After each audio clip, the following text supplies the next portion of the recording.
Гарадскі пасёлак Варапаева мае не такую доўгую, але цікавую і багатую на падзеі гісторыю. Узнікае шмат пытанняў, звязаных з гісторыяй гэтага паселішча. Найперш, як фальварак, двор Рапаева пераўтварыўся ў даволі вялікі населены пункт з жыхарамі ў некалькі тысяч чалавек. Як звязаны шляхецкі род Празdzецкіх, якія валодалі маёнткам у 19 стагоддзі до 1939 года і сучасны еўразвяз. Што такое мясцовы гатунак яблыкаў памяці Сікоры? І ўрэшце, што такое нефармальны раённы цэнтр у адносінах да Варапаева?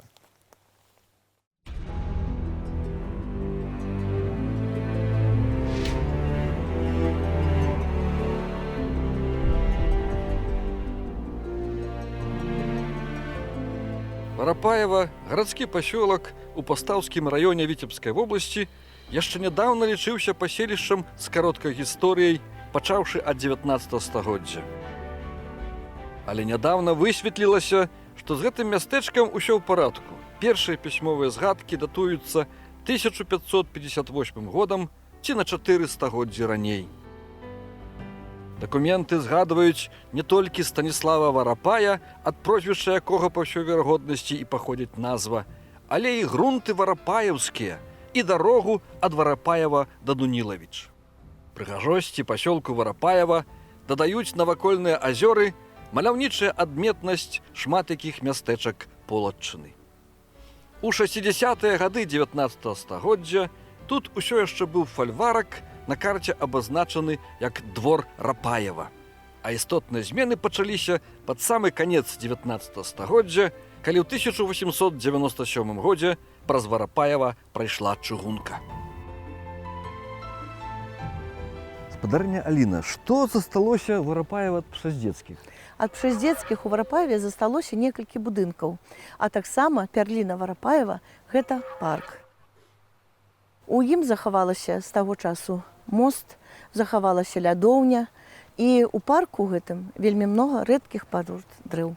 І парк гэты дзеліцца мастом на две часткі такія асобныя. Так, на паўднёвую частку і на паўночную. І сюды прыязджаў граф Пшаздзецкі. Так, вось тут ён прыязджаў на тройцы коней.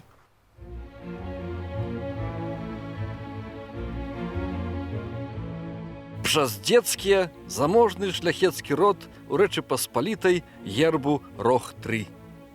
У 17-18 стагоддзях яны займалі розныя адміністрацыйныя пасады на тэрыторыі Беларусі. Графскі тытул атрымалі ўжо ў расійскай імперіі. Апошні ўладальнік маёнтка Варапаева Канстанцін Казімір Пшаздзецкі даслужыўся да звання палкоўніка ў расійскай арміі, потым быў палкоўнікам войска польскага. У Варапаеве Пшаздзецкія, акрамя дагледжанага палаца і парка, разбудавалі яшчэ гаспадарчы комплекс, асновай якога былі цагельны завод і вадзяны млын з сукнавальняй. Гаспадарцы спрыяла чыгуначная лінія, яна яшчэ больш пашырылася, калі Варапаева апынулася ў міжваеннай польскай рэспубліцы.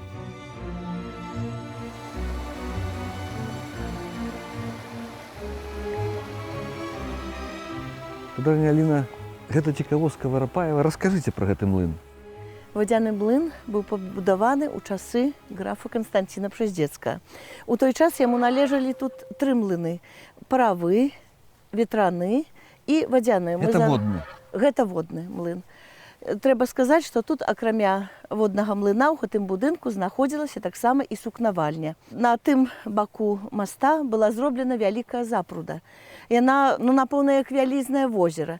І вада падавалася сюды, на валы, і вось такім чынам тут круціўся рухавік. Які трэба камень, каб з яго вычасаць такі жоран? Цікава, колькі ён важыць? Не ведаю, напэўна, тоны 2-3 будзе важыць. І гэта ўсё наша памяць, наша рэчаіснасць. Варапаеўскі вадзяны млын з сукнавальняй быў збудаваны ў 1870 годзе і актыўна дзейнічаў больш за 70 гадоў. Дзеля накаплення неабходнай масы вады перад млыном быў створаны штучны стаў плошчай у 5 гектараў. Сам будынак салідных памераў мае ў плане 15 на 20 метраў. Пашкоджаны ў часы Другой святовай вайны, млын стаяў закінуты да канца 20 стагоддзя, пакуль яго не набыў і пачаў аднаўляць мясцовы жыхар Леонід Іванін. А парк памешчыкаў Пшаздзецкіх упарадкаваны, пастаўленыя лаўкі, адрамантаваны мост, дзякуючы фінансавай дапамозе Еўрасаюза.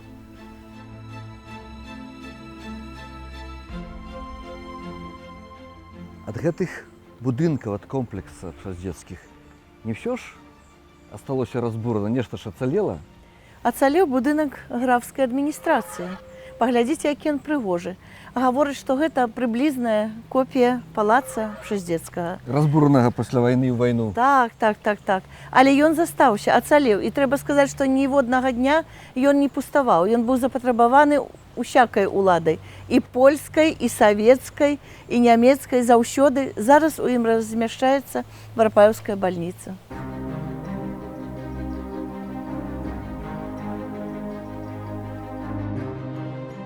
У складзе міжваеннай Польшчы жыццё Варапаева ажывілася. Да гэтага прычыніліся гаспадары маёнтка Пшаздзецкія, якія аднавілі палац, пашкоджаную Першую световую вайну, сабралі багатую бібліятэку і розныя калекцыі, а таксама працягвалі развіваць гаспадарчую частку маёнтка. З'явіліся ў мястэчку і іншыя прыватныя асобы з уласным капіталам. У Варапаева ў той час дзейнічалі лесапільны і цагельны заводы і 3 млыны. Маляўнічасці сённяшняму Варапаеву прыдаюць міжваенныя мураваныя дамы з адметным архітэктурным абліччам.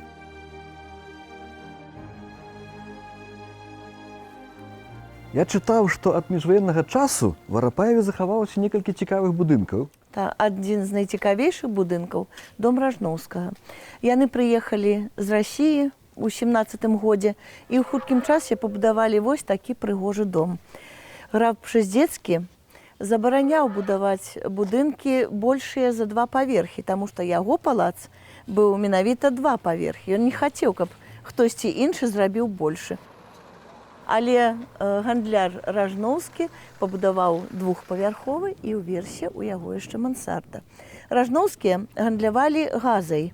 І яшчэ ў маім дзяцінстве бачыла, знаходзілася вельмі вялізная на 10 тонн бочка, з якой прадавалі керасін і ў савецкія часы. А яшчэ вось у падвалах гэтага будынка у савецкі час была турма НКВД. Пасля вайны адразу? Да, адразу пасля вайны. Нашы цёці, калі хадзілі па этой вуліцы дадому, яны расказвалі, што чулі крыкі тых, каго тут трымалі. І тата расказваў, што на задворках гэтага дома знаходзіцца дзесьці пахаваны апошні змагар антысавецкі.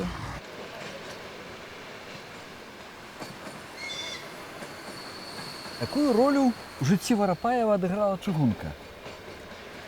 Лінія чыгункі Новасвянцяны-Глыбокая была пабудавана ў 1897 годзе. Гэта дало вельмі вялікі штуршок развіццю Варапаева. Калі дагэтуль на першым плане былі Дунілавічы, яны ляжалі каля вялікага тракта, то цяпер чыгунка для Варапаева значыла вельмі многае. І хаця кошт, канешне, праезду быў вялікі, асабліва для сялян цяжкавата было купіць білет, напрыклад, да Віцебска, але ўсё роўна гэта было жыццё, гэта было развіццё, гэта быў штуршок для ўзрастання майго роднага Варапаева. А потым яшчэ дадалася лінія ў 30-е гады? А ў 30-е гады была пабудавана лінія з Варапаева на Друю. 1932 год. І гэта яшчэ больш злучыла Варапаева з іншымі мясцовасцямі. Чыгунка ад канца 19 стагоддзя і да сёння улюбёны транспарт мясцовых жыхароў, які дазваляе даволі хутка і танна падарожнічаць па пастаўска-глыбоцкаму мікрарэгіёну. Ад 30-х гадоў 20-го стагоддзя, пасля адкрыцця новай чыгуначнай лініі, камунікацыйная сітуацыя яшчэ палепшылася. Сёння станцыя Варапаева – скрыжавання 2 ліній беларускай чыгункі – Круляўшчызна-Лентупы і Варапаева-Друя.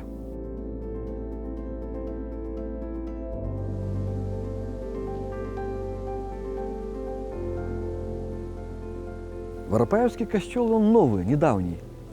Але быў будынак 30-х гадоў. Ён размяшчаўся ў іншым месцы, у цэнтры пасёлка. Перавезены былі бярвенні з Дунілавіцкага касцёла і складзены тут. Меў ён тытул святога Міхала Арханёла. У 1959 годзе той касцёл быў знішчаны, зруйнаваны.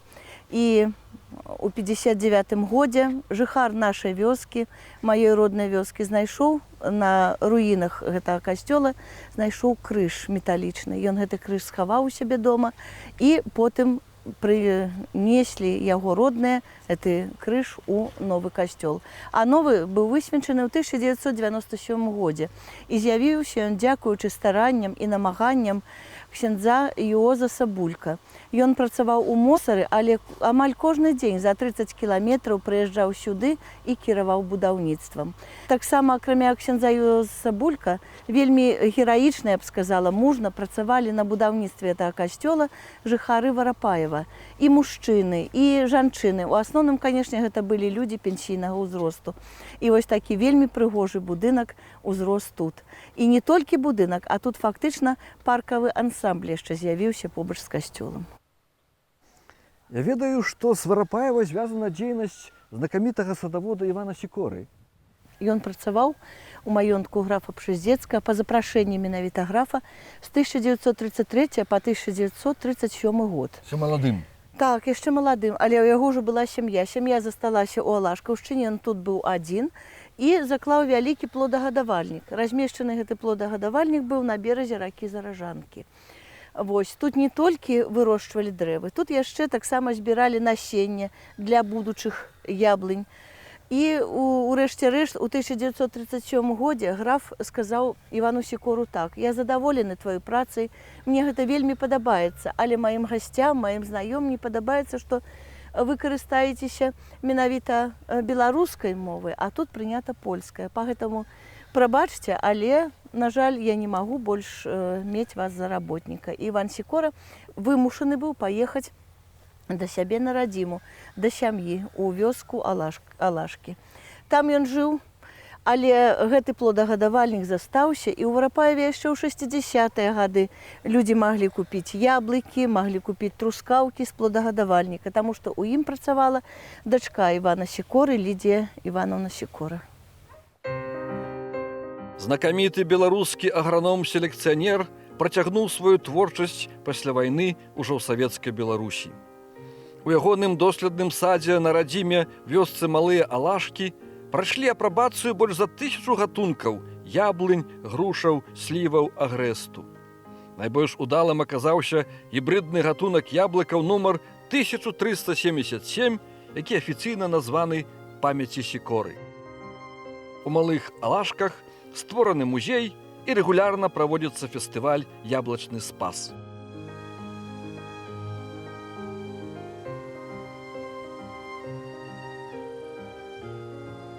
У Варапаева засталося некалькі артэфактаў, якія сведчаць пра ягоную адміністрацыйную веліч.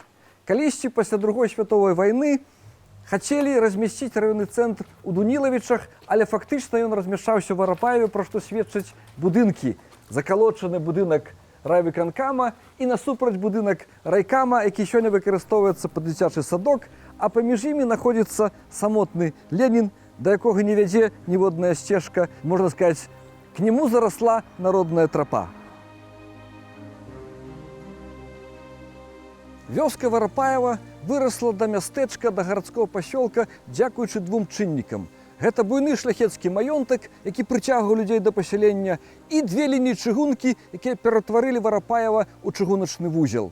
Сёння тут не так шмат помнікаў архітэктуры, няма нічога такога каштоўнага, але самае каштоўнае – гэта атмасфера і людзі. Супольнасць з мясцовых людзей і навакольных вёсак. І Варапаева прысутнічае адна вельмі каштоўная рыса даўняй беларускай сялянскай цывілізацыі. Тут людзі вітаюцца на вуліцы з незнаёмцамі.